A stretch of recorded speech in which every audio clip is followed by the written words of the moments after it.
IPL auction आखिर होता क्यों है? इसलिए क्योंकि टीम्स पिछले साल की गलतियां सुधार सके और आने वाले साल में एक बेटर यूनिट बन सके। पर एक टीम है जिसने पिछले साल की गलतियों को इस ऑक्शन में सुधारा नहीं बल्कि और बिगाड़ दिया है। I am talking about the Gujarat team and their middle model. पिछले साल की तरह इस साल भी टाइटंस हेवीली डिपेंडेंट है अपने टॉप 3 पर। I agree, they are all promising batters, which is why Gujarat finished third last year. तो इस साल प्रॉब्लम और बड़ा क्यों है? Is the batting lineup the only problem for the Titans? Let's find out in today's video. पिछले साल number 3 पे फिनिश करने के बावजूद टाइटंस को एक कंप्लीट टीम नहीं माना जा रहा था। The main concern was their middle order. Sherfane Rutherford के मिडिल ऑर्डर में होने के बावजूद इस टीम को वीक कंसिडर किया जा रहा था। तो टाइटंस ने सोचा कि हम उन्हें ट्रेड कर देते हैं। गुड डिसीजन, लेकिन वो बाद में ऑक्शन में रीइंफोर्समेंट्स भी नहीं लेते हैं। I mean seriously, what were these guys thinking? इसी के चलते एक्सपर्ट्स ने सीजन से पहले ही ये प्रेडिक्ट किया कि गुजरात मिडिल ओवर्स में स्ट्रगल करेगी और पहली मैच में हमें यही होते हुए देखा। पहली 10 ओवर्स में, यानी कि जब तक टॉप 3 के 2 बैटर्स क्रीज पे थे, तब तक गुजरात 8 से भी ऊपर रन रेट से खेल रही थी। 10th ओवर में दूसरी विकेट गिरने के बाद आप एक्सपेक्ट करोगे कि मिडिल ऑर्डर कैपिटलाइज करे और स्कोर 190-200 तक ले जाए, पर हुआ क्या? गुजरात का वीक मिडिल ऑर्डर जल्दी एक्सपोज हो गया और वो सिर्फ 162 रन ही बना पाई।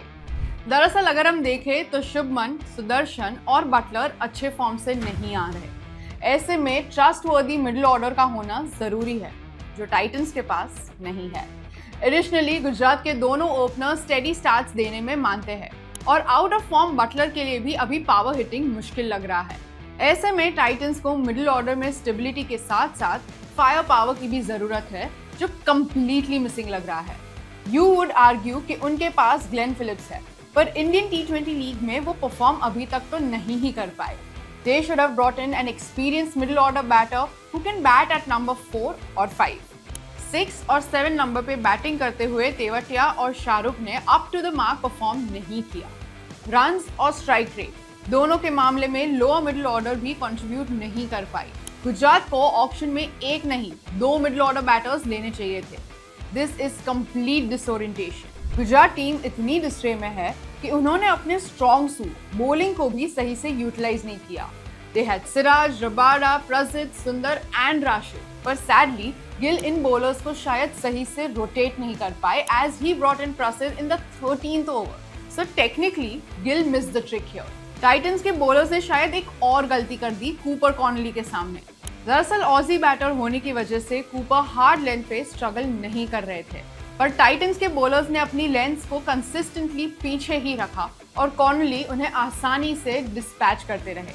अगर गुजरात के बॉलर्स उनके सामने स्टंप लाइन पर फुलर लेंथ बॉल्स डालते तो उनके लिए शॉट मेकिंग शायद मुश्किल रहता और मैच का रिजल्ट शायद कुछ और ही होता।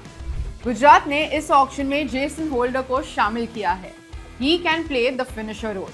Also we know that there is nothing that Glenn Phillips can not do on the cricket field. तो नंबर 4 पे वो अच्छा परफॉर्म तो कर ही सकते हैं। What do you guys think? अगर जेसन होल्डर को प्लेइंग 11 में मौका दिया जाता है और ग्लेन फिलिप्स नंबर 4 संभाल लेते हैं, तो क्या गुजरात का मिडिल ऑर्डर स्ट्रगल सॉल्व हो सकता है? Let us know below. Thanks for watching. See you in the next one.